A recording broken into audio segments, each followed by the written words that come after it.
Good morning, friends. Yesterday we have seen how the dielectric is behaving in electrostatic field. So we have seen that how polar dielectrics, non-polar dielectrics are behaving in the external electric field. So we have seen that in both the cases the charges are formed or the dipole is created. So the process in which the electric dipole is created inside the dielectric is called as polarization. So today we are going to start what is polarization in case of a dielectric. So uh, today's point is polarization. So what is polarization means? Polarization of an dielectric is the process of inducing equal and opposite charges on the two opposite faces of the dielectric on the application of the electric field. इसका मतलब क्या है? Polarisation उसको कहते हैं जिस case में equal and opposite charge induce हो जाता है in case of a dielectric when electric field is applied to it. So polarization is a vector quantity and its direction is in the direction of the external field. Polarization का जो direction है वो क्या होता है? कभी भी direction of the electric field में रहता है. सो ये तो हो गया अपना पोलराइजेशन के बारे में. Next is the dielectric constant. Dielectric constant K. What is this dielectric constant K? The ratio of applied electric field intensity E naught to the reduced value of electric field E on placing a dielectric between two oppositely charged plate is called dielectric constant. इसका मतलब क्या है? ये एक ratio है जिसके अंदर क्या होता है? Electric field, applied electric field और रिड्यूस्ड इलेक्ट्रिक फील्ड का रेशियो फाइंड आउट करते हैं. तो this dielectric constant K is equal to E naught by E. E naught का मतलब होता है अप्लाइड इलेक्ट्रिक फील्ड और E का मतलब होता है reduced electric field. So K जो है K is equal to E naught by E. In this particular case E naught is always greater than E. मतलब जो अप्लाइड इलेक्ट्रिक फील्ड है वो क्या होगा? रिड्यूस्ड इलेक्ट्रिक फील्ड से कभी भी ज़्यादा होगा. सो डाइलेक्ट्रिक कांस्टेंट जो है K ये ऑलवेज क्या रहेगा? मोर देन 1 रहेगा. क्यों रहेगा more than 1? Because E naught will be greater than 1 and E will be less than 1. So this dielectric constant is a pure number. Dielectric constant क्या है? एक प्योर नंबर है. It is also known as specific inductive capacity. इसको हम specific inductive capacity भी कहते हैं और इसको शॉर्टकट में SIC ऑफ द मीडियम है ये कहलाता है. सो ये तो हो गया अपना डाइलेक्ट्रिक कांस्टेंट. तो डाइलेक्ट्रिक कांस्टेंट का मतलब क्या है? It is the ratio of E naught by E where E naught is what? E naught is the electric field intensity applied and E is what? E is the reduced electric field on the dielectric.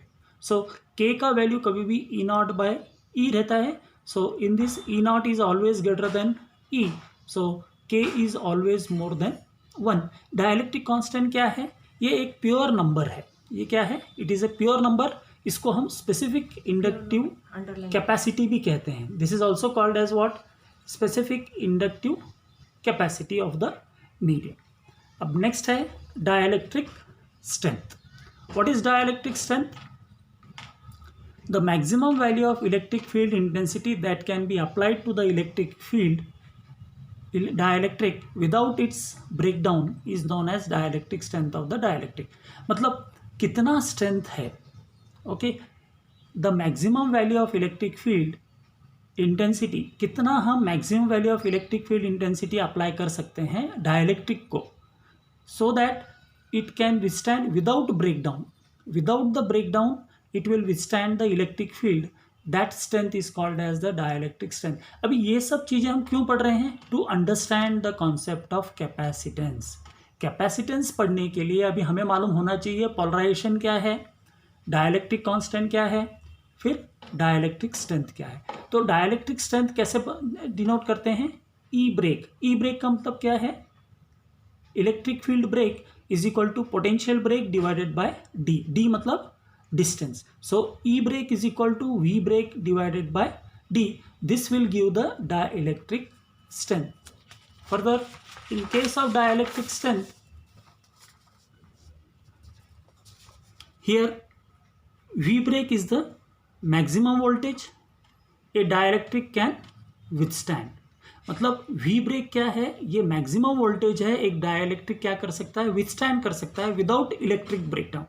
बिना break हुए वो dielectric V break को capable करता है, मतलब express करता है, लेता है. That is called as what, this V break. और D क्या है, D is the thickness of the dielectric. So dielectric strength unit क्या है इसका, वोल्ट पर मीटर और न्यूटन पर coulomb. So this will become Newton per coulomb or Newton per coulomb. So dielectric strength of air is 3 into 10 to the power of 6 volt per meter. So ये हुआ अपना dielectric strength के बारे में. अब ये डाइलेक्ट्रिक स्ट्रेंथ मालूम हो गया हमें, पोलराइजेशन मालूम हो गया, डाइलेक्ट्रिक कांस्टेंट मालूम हो गया. अब आता है अपना electrical capacitance. Now what is electrical capacitance. Capacitance मतलब कैपेसिटी. किसी भी बॉडी में किसी भी चार्ज कंडक्टर में इलेक्ट्रिक चार्ज को कितनी देर तक कैपेसिटी बना सकता है, कितनी देर को विथस्टैंड कर सकता है. Means what, electrical capacitance means what, when an electric charge is given to the conductor its potential increases. जब हम इलेक्ट्रिक चार्ज देते हैं तब क्या होगा, उसका पोटेंशियल क्या होगा, इंक्रीज होगा. If Q is the charge given to the conductor and V is the increase in potential, तो क्या होगा, V is directly proposed, Q is directly proportional to V. So to remove this proportionality constant, C is used. Q is equal to C into V. This C is called as electrical capacitance. C को क्या कहते हैं हम, electrical capacitance.